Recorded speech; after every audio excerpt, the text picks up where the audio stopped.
Welcome to Sweet Tomato Vine Homestead. I'm Linda. Today I am out by the chicken coop getting ready to let the chickens out. Then I'm going to plant some of my citrus trees and a blackberry bush. I'll also be uppotting one of my house plants today that has got root bound, and I will be planting some sweet peas with my carrots. So y'all, let's get started.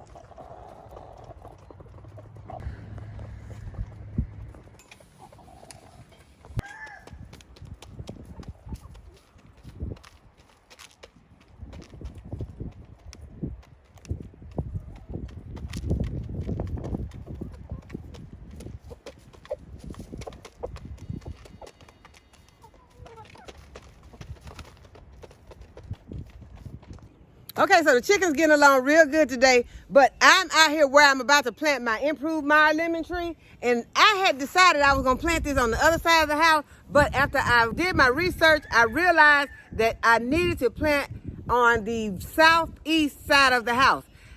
I was gonna plant on the southwest side of the house. So it's important to know where the best place is for something as important as your citrus trees.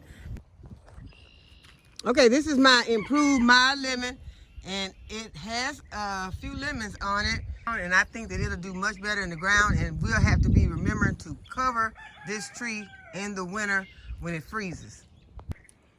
And that goes for the rest of the citrus also. Whenever there's going to be a freeze, I will be coming out and covering my citrus trees. But this is what the citrus is looking like. I'm trying to keep all of my citrus trees about 6 feet apart, and that should be enough for a while. It's gonna take them a long time to grow into, getting where they'll be overcrowding each other. I'm just gonna go ahead and get my hole dug. And as I told you all, we're gonna be redoing this plastic out here. So I'm having to tear up this plastic, get everything planted. My garden is in a mess right now because we're tearing this plastic up, and we are putting, getting our trees and things planted. But as you can see right here, we have started to putting down some more plastic, and this plastic is running right here into this cattle panel. And y'all know I had planned to use this cattle panel a different way. My son decided he wanted to keep all the animals out, and I think that this is a good idea for us to have this cattle panel here to keep the animals from being able to just come in freely, and especially when we get our watermelons planted. But we're gonna start when after our last frost date, we're gonna start putting the tomatoes along this fence right here. So we have started putting down more plastic, and we have rolls of the landscape fabric that we will be adding. So once we get it all done, garden's gonna look 100% better, but right now, it's gotta get tore up before it can get fixed up. So I'm gonna go ahead, I'm gonna dig my hole right here.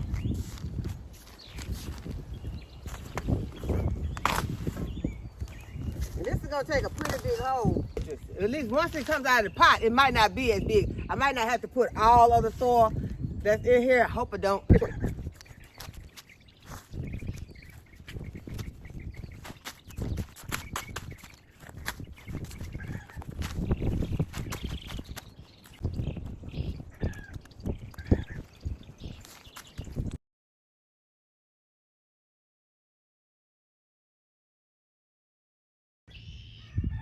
So this is what this root ball is looking like. So it means I'm gonna have to put most of this in here. I'm not gonna be able to get rid of any of this because it has gotten out to this point. I can knock some of the soil off that there are no roots in.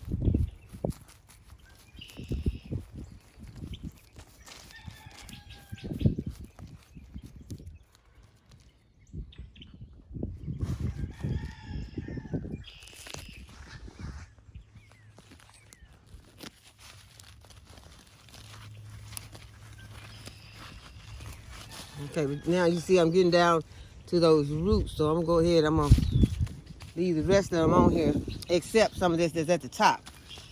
Some of this at the top can come off also.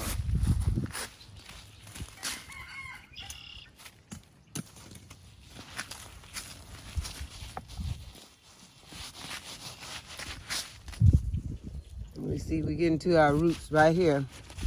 So the rest of this is gonna have to go into this hole.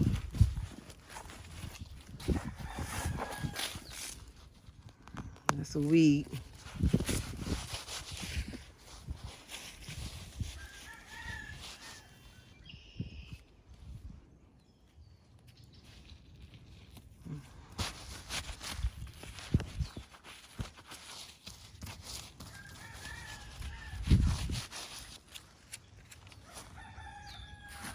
Really, I had it covered too much because you want to kind of leave some of this out. You want to leave this out, this part out.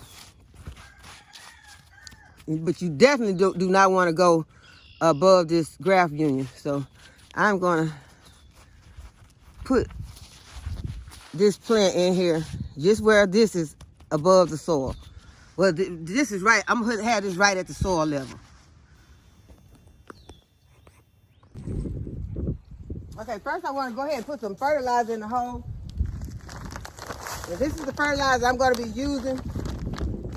And I'm going to pour it into my bucket because I'm not going to be wanting to carry this around any longer. So I'm just going to put some in the bucket, enough for me to be carrying around in the garden.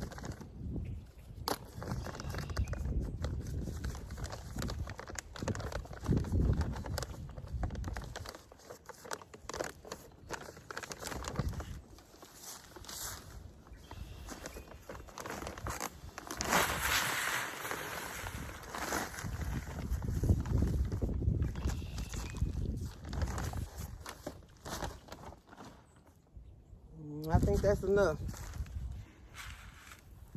I'm going to add some to my hole and then put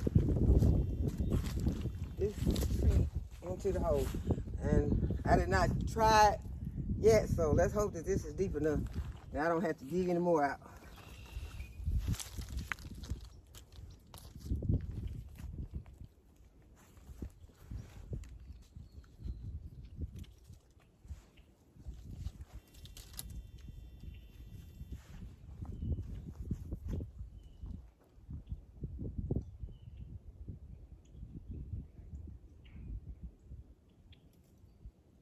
I'm looking at it real hard because I feel like I need to dig a little bit more. Okay, so might as well do it right. I'm gonna go a little bit deeper. This tree is heavy.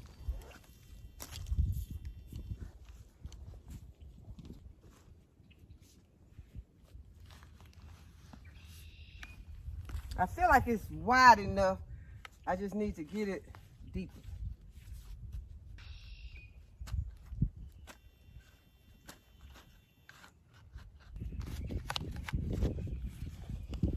I think that will do it.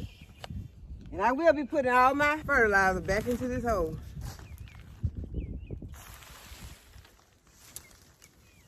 Okay, that's gonna be perfect.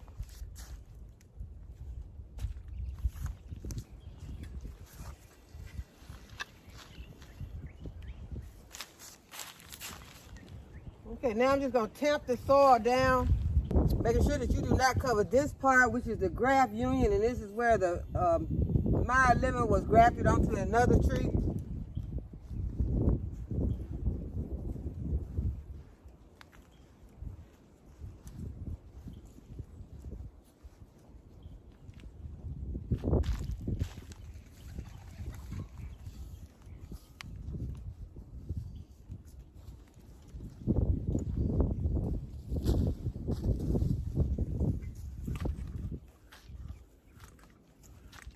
I'm just going to push a little bit more soil around here because this soil is going to settle.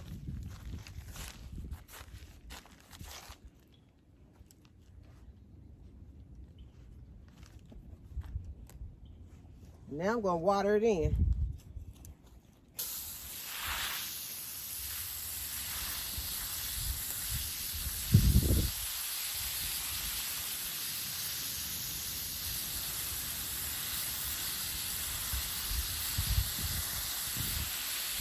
Okay, so our Improved Meyer Lemon is planted. This is his new home over here on the southeast side of the garden.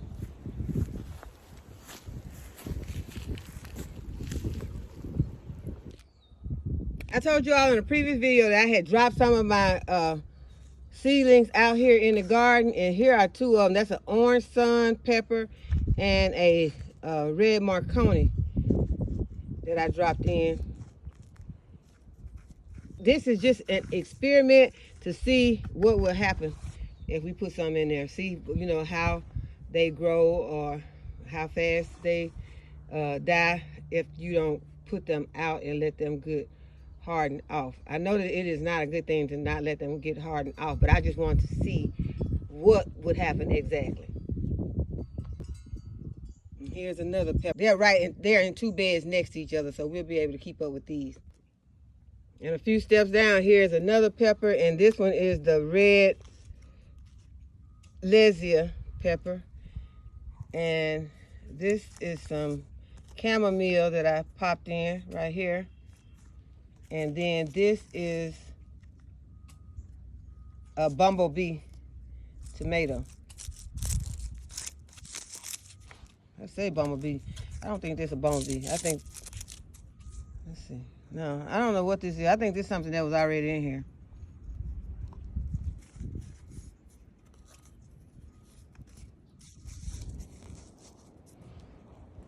And there is a chamomile right there that I tried to hide from the sun. These are the plants that I bought out to harden off today. These are my melons. Got my sunflowers right here, some tomatoes, and it is time for them to go in. Here's some of the other plants that I bought out, and I put them on the north side of the house. And this is a daisy. And right here are some marigolds. These are zinnias, coleus. Those are daisies. And this is, oh, these are globe amaranths. There's this globe amaranth planted in this area.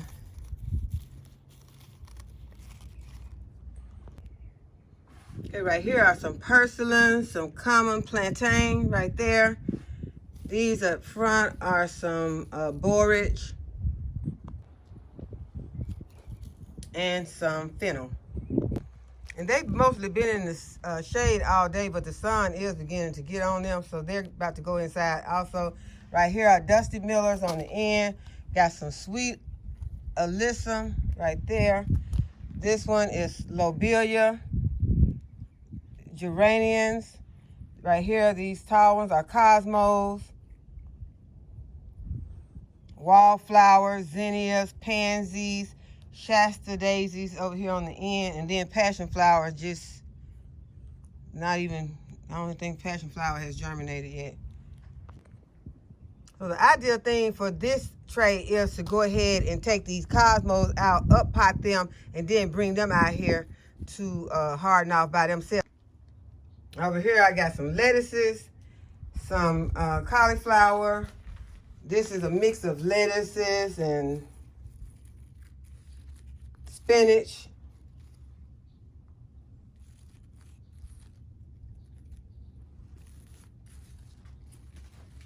Look like there is also some choy in here. Then you got some back here that I have been up potting. These are some broccolis and cabbages and leeks right here. Then I have some purple cabbages right here. And these are some lettuces that I started up potting. So I'm just trying to go ahead and start getting things hardened off because, as I told you, in a week, no more than 2, most of these plants are going to be going out into the garden. But since these are in the shade, I'm going to leave them out a little bit longer. They're on the north side of the house, but I'm going to go on the south side of the house and take those inside. Yeah, this magnolia tree is showing out like it does every year this time.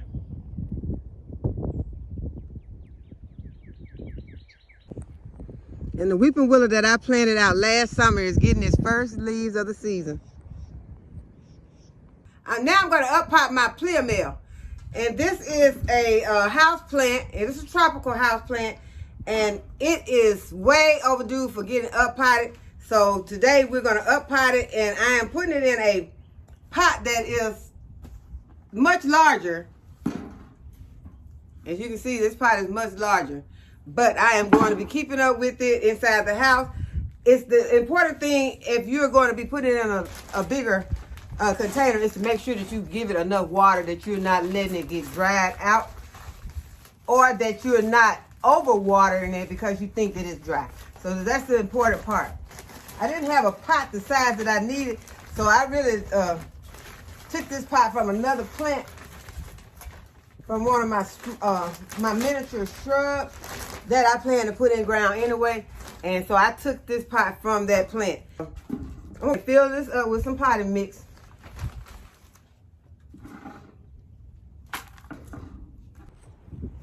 Okay, so like I told you all, this plant is a long time overdue from getting up potted.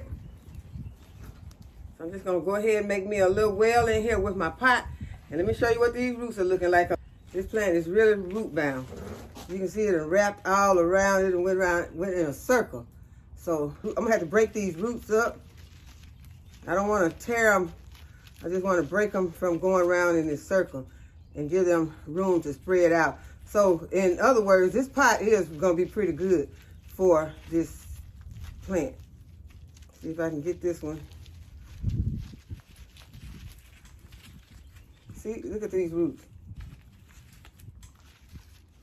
So this plant really needs this pot. And I'm gonna break these other ones up. I'm gonna break these up a little bit. I'm just gonna put it down in here.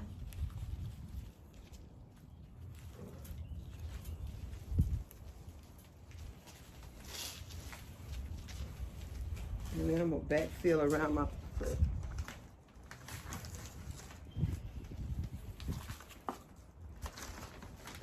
I'm not putting any fertilizer in here because what I'm going to do is I'm going to use one of those little house plant spikes that I get from the Dollar Tree. I'm going to put one of those in there, and I have some fertilizer. I have some organic Grow. And on this, I could use some Miracle. I could use some Miracle Grow. I could use some other house plant.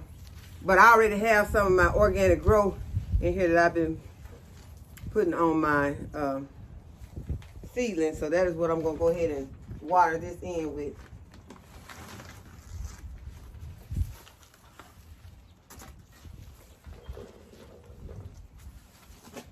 Just going to water it in.